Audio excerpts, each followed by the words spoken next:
Hello दोस्तों, कैसे हो आप सभी। आशा करती हूँ आप सभी स्वस्थ होंगे। मैं आप सभी का अपने चैनल हिंदी क्लासेस में बहुत बहुत स्वागत करती हूँ। तो आप सभी को पता भी, मैंने आप सभी के लिए हिंदी साहित्य, हिंदी व्याकरण, ठीक है, हिंदी भाषा, पत्रकारिता और भारतीय काव्य शास्त्र की काफ़ी महत्वपूर्ण सीरीज चला रखी है, जो आपके पेपर के लिए काफ़ी महत्वपूर्ण है। ठीक है, तो क्लास अच्छी लगे तो ज़्यादा से ज़्यादा शेयर करें, लाइक करें और कमेंट भी ज़रूर करें और चैनल को भी सब्सक्राइब ज़रूर करें भाई। और एस्टेट का पेपर, ठीक है, जनवरी के जो लास्ट वीक है उसमें होने की संभावना है। आज के अखबार में दे रखा था, ठीक है। न्यूज़पेपर आप ज़रूर देखें और टेलीग्राम पर भी मैंने आपके पास शेयर कर रखा, उसको आप चेक कर सकते हैं, ठीक है। तो देखते हैं क्वेश्चन। मनोगत शब्द का संधि विच्छेद है। संधि विच्छेद क्या है भाई? मनोगत शब्द का क्या है? मनोगत प्लस में गत, मन प्लस में गत, मनो प्लस में अगत या मन प्लस में अगत। तो भाई बी आंसर बिल्कुल सही रहेगा, मन प्लस में गत। और ये भाई विसर्ग संधि का उदाहरण है, ठीक है। किसका है? विसर्ग संधि का उदाहरण है। और इसके अकॉर्डिंग जैसे मन प्लस में रथ, मनोरथ हो गया। सरह प्लस में वर, सरोवर हो गया। ये सभी भी विसर्ग संधि के ही उदाहरण होंगे। अगला क्वेश्चन है, किस उपसर्ग का प्रयोग प्रतिकूल शब्द में हुआ है? ठीक है, प्रतिकूल शब्द में कौन से उपसर्ग का प्रयोग हुआ है?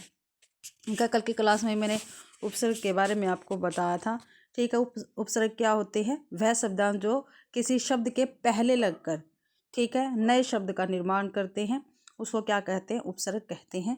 तो परि, परा, प्रति या पर। तो प्रति प्लस में कल, ठीक है, तो प्रति उपसर्ग है इसमें। सी आंसर बिल्कुल सही रहेगा। अगला क्वेश्चन है, महिमा शब्द में किस प्रत्यय का प्रयोग हुआ है? जो महिमा शब्द है इसमें कौन से प्रत्यय का प्रयोग हुआ है? प्रत्यय क्या है? आप सभी को पता है, प्रत्यय वे शब्दांश है जो किसी शब्द के बाद में लगकर नए शब्द का निर्माण करते हैं, उसको क्या कहते हैं? प्रत्यय कहते हैं। इसमें कौन सा प्रत्यय लगा? तो हिम, हिमा, ईमा या माँ। तो इसमें भाई ईमा प्रत्यय लगा है। सी आंसर बिल्कुल सही रहेगा। अगला क्वेश्चन है, रूढ़ि और प्रयोजनवती किस शब्द शक्ति से संबंधित है? ठीक है, जो रूढ़ि और प्रयोजनवती है ये किस शब्द शक्ति से संबंधित है, ये हमें बताना है। तो तात्पर्य, लक्षणा, अभिधा या व्यंजना। तो भाई ये लक्षणा शब्द शक्ति के भेद है, ठीक है, ये आपको ध्यान रखना है। एक रूढ़ और प्रयोजनवती लक्षणा शब्द शक्ति से संबंधित है। मुख्य अर्थ के बाधित होने पर रूढ़ि, ठीक है, रूढ़ि अथवा प्रयोजन के कारण जिस क्रिया या शक्ति से मुख्य अर्थ से संबंध रखने वाले अन्य अर्थ लक्षित हो उसे लक्षणा शब्द शक्ति कहते हैं। ठीक है, लक्षणा शब्द शक्ति के ही दो प्रकार है। कौन कौन से भाई? रूढ़ि और प्रयोजनवती लक्षणा, ठीक है। ये लक्षणा शब्द शक्ति के ही दो प्रकार है, रूढ़ि लक्षणा और प्रयोजनवती लक्षणा। तो अपना बी आंसर सही रहेगा। अगला क्वेश्चन देखते हैं, वह कौन सा व्यक्ति है जिसने जवाहरलाल नेहरू का नाम न सुना हो? यह कौन सा वाक्य है? तो सरल और संयुक्त वाक्य है, मिश्र वाक्य है, संयुक्त वाक्य है या सरल वाक्य है? तो भाई ये मिश्रित वाक्य रहेगा, ठीक है, मिश्रित वाक्य रहेगा। बी आंसर अपना बिल्कुल सही है, ठीक है। और मिश्रित वाक्य क्या है? जिस वाक्य में एक साधारण वाक्य होता है और उसके अतिरिक्त, ठीक है, उसके अधीन कोई दूसरा वाक्य हो, उसे क्या है? मिश्रित वाक्य कहते हैं। जैसे पहला वाक्य तो हो गया वह कौन सा व्यक्ति है, ये मुख्य वाक्य हो गया। शेष क्या है? सहायक वाक्य के रूप में प्रयोग किया गया है, इसलिए क्या है? ये मिश्र वाक्य रहेगा। अगला क्वेश्चन है, प्रत्येक शब्द से निकलने वाले अर्थ का बोध कराने वाली शक्ति को क्या कहते हैं? ठीक है, तो उसको क्या कहेंगे? शब्द शक्ति, रीतियां, अलंकार या काव्य गुण। तो भाई शब्द शक्ति कहेंगे उसको। और शब्द शक्ति के तीन भेद है, अभिधा, व्यंजना और लक्षणा, ठीक है। अगला क्वेश्चन देखते हैं, लक्षणा शब्द शक्ति के मुख्य कितने भेद हैं? जो लक्षणा शब्द शक्ति है इसके मुख्य कितने भेद हैं? तो अभी ऊपर हमने देखा था 3 नहीं है, 4 नहीं है, 5 नहीं है, 6 नहीं है, यानी ऑप्शन गलत है ये, ठीक है। तो कितने भेद है लक्षणा शब्द शक्ति के? ऊपर हमने देखा 2 भेद है, ठीक है। कौन कौन से? एक तो रूढ़ि, ठीक है, रूढ़ि लक्षणा, और दूसरा है प्रयोजनवती लक्षणा, ठीक है, ये है। और इससे जो प्रयोजनवती लक्षणा, फिर उसके भी दो भेद है। कौन कौन सी? गुणी लक्षणा और शुद्धा। ठीक है, ये आपको ध्यान रखना है। अगला क्वेश्चन है, दो आंखों से देखने का सर्वाधिक उपयुक्त अर्थ बताइए। दो आंख से देखना, इसका सर्वाधिक उपयुक्त अर्थ देखते हैं क्या है। अलग अलग देखना, खतरों से खेलना, भेदभाव करना या असहज होना। तो भेदभाव करना है भाई इसका अर्थ दो आंख से देखने का। अगला क्वेश्चन है, रूढ़ि और प्रयोजनवती किस शब्द शक्ति का भेद है। तो रूढ़ि और प्रयोजनवती किस शब्द शक्ति का भेद है। ठीक है, तो लक्षणा का है, 2 बार हमने क्वेश्चन कर लिया, तीसरी बार ये आया है, ये आपको ध्यान रखना है। ठीक है, और जो रूढ़ि लक्षणा है ये, इसकी परिभाषा क्या होगी। रूढ़ि लक्षणा में मुख्य अर्थ के बाधित होने पर रूढ़ि के कारण मुख्य अर्थ से संबंध में रखने वाला दूसरा लक्षणार्थ ग्रहण किया जाता है, जैसे पंजाब साहसी है भाई। और प्रयोजनवती लक्षणा में मुख्य अर्थ के बाधित होने पर किसी विशेष प्रयोजन से लक्षणार्थ को ग्रहण किया जाता है, जैसे गंगा में गाँव। ठीक है, अगला क्वेश्चन है, धरती ने खिलाए है ज्वलंत लाल लाल, पंक्ति में प्रयुक्त अलंकार पहचानिए। तो लाल लाल, ठीक है, तो पुनरुक्ति प्रकाश अलंकार होगा इसमें। ठीक है, ये आपको ध्यान रखना है भाई।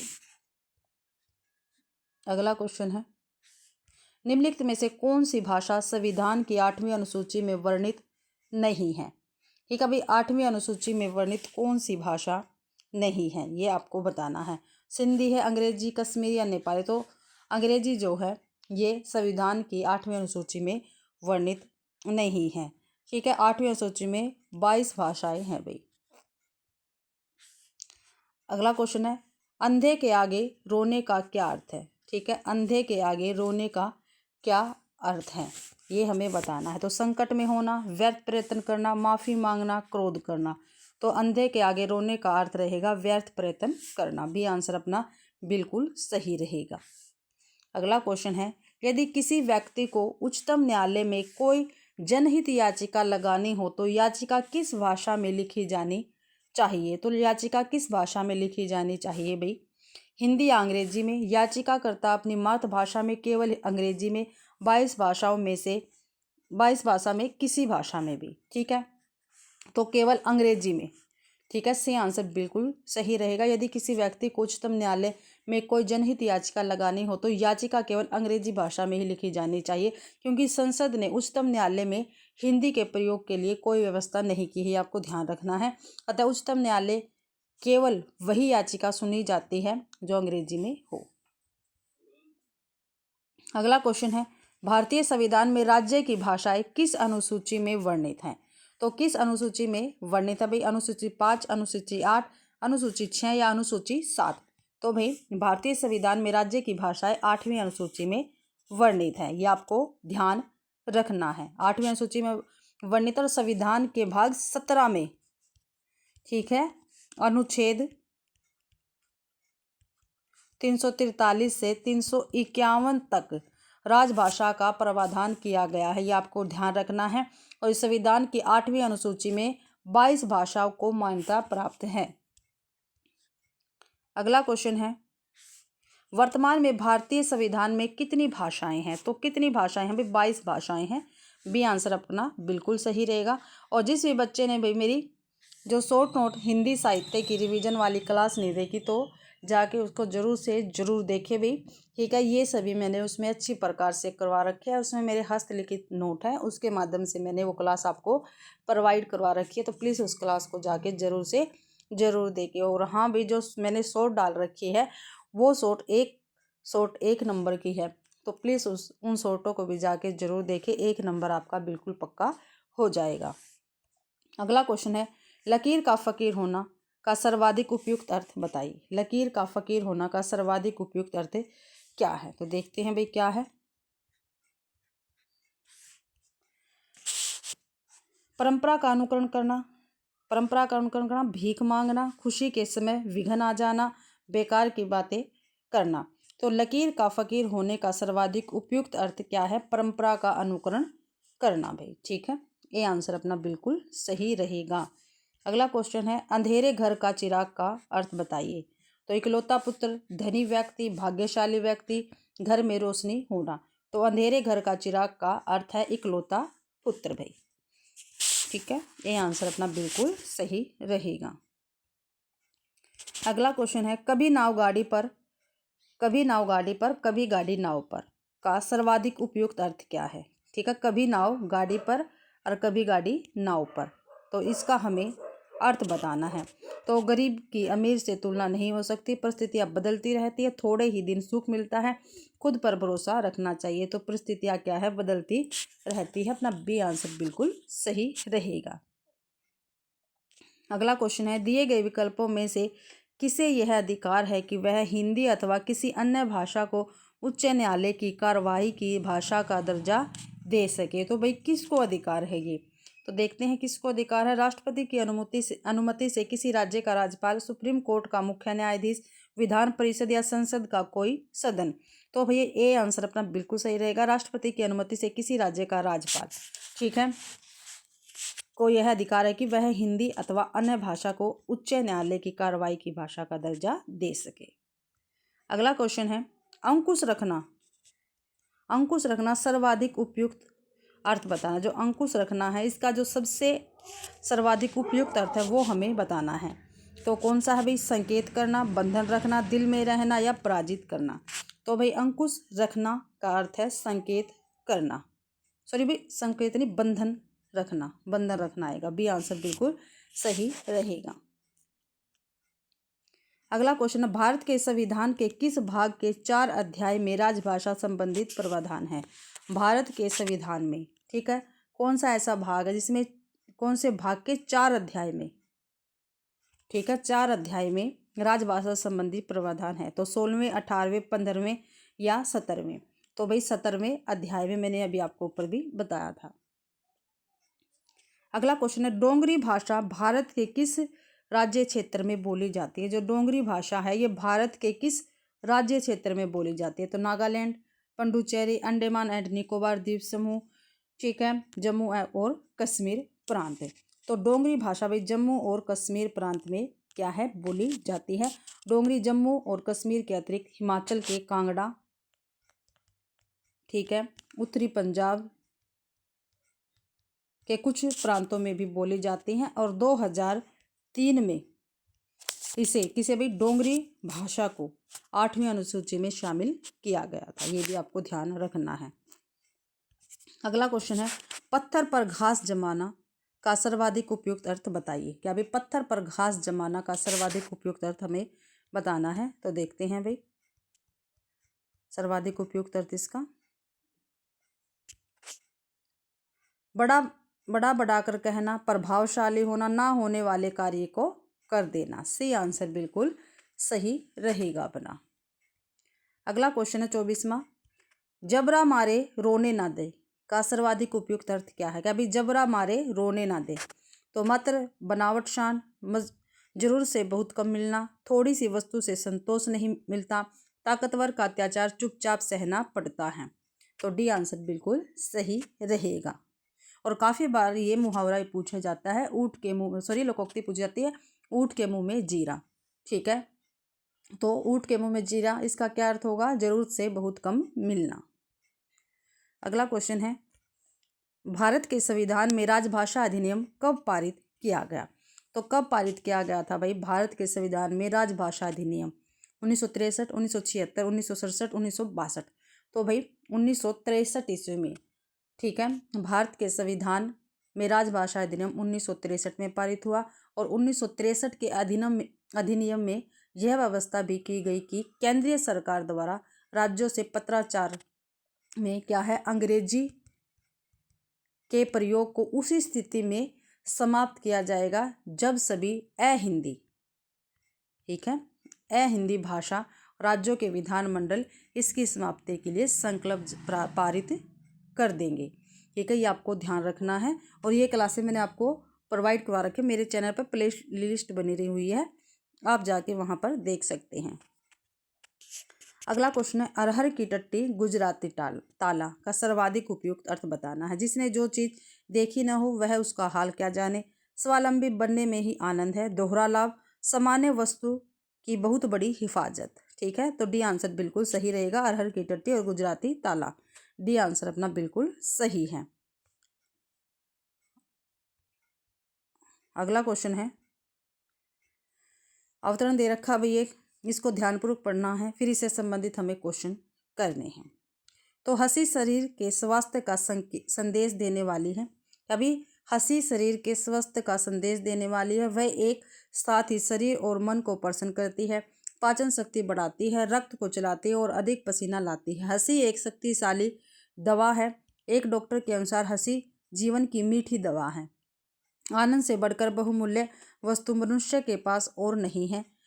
कार्लाइल एक राजकुमार था। वह कहता कि जो जी से हंसता है वह कभी बुरा नहीं होता। जी से हंसो, तुम्हें अच्छा लगेगा। अपने मित्र को हंसाओ और उसका दुख घटेगा। एक बालक को हंसाओ, उसके स्वास्थ्य में वृद्धि होगी, वह प्रसन्न और प्यारा बालक बनेगा। कष्टों में और चिंताओं में एक सुंदर हंसी बड़ी प्यारी वस्तु भगवान ने हमें दी है।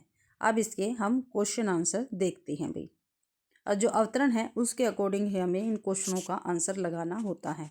तो देखते हैं, हंसी से क्या विशेषण बनेगा। तो हंसी से क्या विशेषण बनेगा भाई, हंसी, हंसना, हंसमुख या हंसता है। तो हंसी से बनेगा भाई हंसमुख विशेषण। ठीक है, ये आपको याद रखना है। अगला है उदास विशेषण। जो उदास विशेषण शब्द है, इसका भाववाचक संज्ञा बनाइए। उदास विशेषण का भाववाचक संज्ञा होगा उदासी। ठीक है, डी आंसर अपना बिल्कुल सही रहेगा। कष्टों और चिंताओं में भगवान ने कौन सी वस्तु दी है। ठीक है, कष्टों और चिंताओं में भगवान ने हमें कौन सी वस्तु दी है, तो हंसी दी है। ऊपर दे रखा था ना, अवतरण में हमने पढ़ा था। डॉक्टर के अनुसार हंसी कौन सी दवा है, स्वास्थ्य, मीठी, शक्तिशाली या कड़वी। तो मीठी दवा है। ठीक है, बी आंसर अपना बिल्कुल सही रहेगा। अगला क्वेश्चन है, मनुष्य के पास सबसे अनमोल वस्तु क्या है। तो हंसी है भाई। ठीक है, ये आंसर बिल्कुल सही है। आगे फिर एक काव्यांश दे रखा, उसको ध्यानपूर्वक पढ़कर हमें क्वेश्चन आंसर करने हैं। मैं मजदूर, मुझे देवों की बस्ती से क्या, अगणित बार धरा पर मैंने स्वर्ग बनाए। अंबर में जितने तारे उतने वर्षों से मेरे पुरखों ने धरती का रूप संवारा। धरती को सुंदरतम करने की ममता में बीता चुका है कई पीढ़ियां वंश हमारा, और आगे आने वाली सदियों में मेरे वंशज धरती का उद्धार करेंगे। इस प्यासी धरती के हित में ही लाया था हिमगरी चीर सुकत गंगा की निर्मल धारा। मैंने रेगिस्तानों की रेती धो धोकर वंध्या धरती पर भी स्वर्णिम पुष्प खिलाए। मैं मजदूर, मुझे देवों की बस्ती से क्या है। तो क्वेश्चन देखते हैं, 732वां है, अगणित का समानार्थी शब्द क्या है। तो क्या है, अगणनीय, गणनीय, गुणित या सामान्य। तो अगणनीय रहेगा। ये आंसर अपना बिल्कुल सही है। ठीक है, इसके अकॉर्डिंग इसके समानार्थी और भी बनेंगे, अनगिनत, ठीक है, असंख्य, असीम, अपार, बेशुमार आदि भाई। ठीक है, आगे देखते हैं।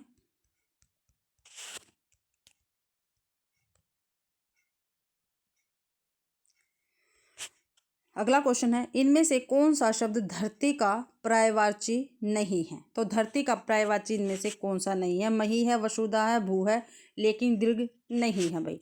ठीक है, सी आंसर बिल्कुल सही रहेगा। जो दीर्घ है ये धरती का पर्यायवाची नहीं है, बल्कि आग का पर्यायवाची है। अगला क्वेश्चन है, मजदूर हिमालय की गोद से गंगा निकालकर क्यों लाया था। तो क्यों लेके आया था भाई मजदूर हिमालय की गोद से गंगा निकालकर। सड़क बनाने के लिए, धरती के हित के लिए, मिट्टी धोने के लिए, बंजर भूमि को हरा भरा करने के लिए। डी आंसर अपना बिल्कुल सही रहेगा। मजदूर किसकी आशा नहीं करता। तो मजदूर किसकी आशा नहीं करता है। धरती का रूप संवारेगा, यह देवों की धरती में बसेगा, या उसके वंशज धरती का उद्धार करेंगे, हिमगिरी की निर्मल धारा को लाएगा। तो भाई यह देवों की धरती में बसेगा, इसकी आशा मजदूर नहीं करता है।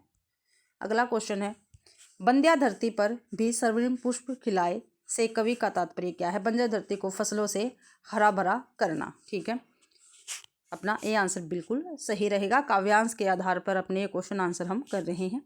मृगावती किसकी रचना है। तो मृगावती किसकी रचना है भाई। तो ये कुतुबुन की रचना रहेगी, ये आपको ध्यान रखना। और कुतुबुन कौन थे, ये हिंदी के प्रसिद्ध सूफी कवि थे। ठीक है, सूफी कवि थे, और जिन्होंने क्या है, मुल्ला दाऊद कृत चंदायन की परंपरा में ही सन 1503 में मृगावती नामक प्रेमाख्यान काव्य की रचना की थी भाई। ठीक है।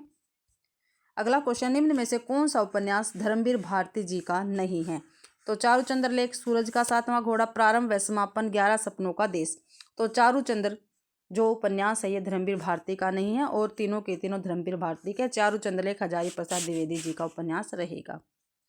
अगला क्वेश्चन है, शिव शंभू के चिट्ठे के निबंधकार कौन है? तो शिव शंभू के चिट्ठे के निबंधकार कौन है? केशवदास है, बाल मुकुंद है, नरेंद्र शर्मा है, चिंतामणि है। तो बाल मुकुंद गुप्त रहेंगे भाई शिव शंभू के चिट्ठे के निबंधकार। और बाल मुकुंद गुप्त का जन्म भाई 1865 ईस्वी में हुआ था और इनकी मृत्यु 1907 ईस्वी में हुई थी। ये प्रसिद्ध निबंधकार और पत्रकार थे, आपको ध्यान रखना है। और शिव शंभू के का कल्पित नाम, ठीक है, इन्होंने किस लिए लिखा था? लॉर्ड कर्जन को संबोधित करके 8 चिट्ठे इन्होंने लिखे थे शिव शंभू के कल्पित नाम से। ठीक है, याद रखना है। अगला क्वेश्चन है, दहेज प्रथा अनमेल विवाह के दुष्परिणाम का चित्रण प्रेमचंद्र जी ने निम्न में से किस उपन्यास में किया है? तो प्रेमाश्रम में, निर्मला में, रंगभूमि में, कर्मभूमि में। चारों के चारों भाई, ठीक है, प्रेमचंद्र जी के ही उपन्यास है। और इनमें से जो निर्मला है उपन्यास, इसमें दहेज प्रथा अनमेल विवाह के दुष्परिणाम का चित्रण प्रेमचंद्र ने किया है। ये आपको ध्यान रखना है भाई। तो इसी के साथ भाई आज की अपनी क्लास कंप्लीट होती है। आशा करती हूँ भाई आप सभी को क्लास पसंद आई होगी। अगर आप सभी को क्लास पसंद आती है तो प्लीज़ वीडियो को ज़्यादा से ज़्यादा शेयर करें, लाइक करें और कमेंट भी ज़रूर से ज़रूर करें भाई। और 700 क्वेश्चनों की जो PDF थी वो मैंने टेलीग्राम पर शेयर कर दी है विद क्वेश्चन आंसर। तो टेलीग्राम को ज्वाइन करके आप PDF ले सकते हैं। और जब आगे ये 100 क्वेश्चन अपने हो जाएंगे तो उसके क्वेश्चनों के साथ, आंसरों के साथ मैं PDF आपके पास भेज दूंगी टेलीग्राम पर, आप वहाँ से देख सकते हैं। ठीक है, तो आप सभी का क्लास देखने के लिए बहुत बहुत धन्यवाद।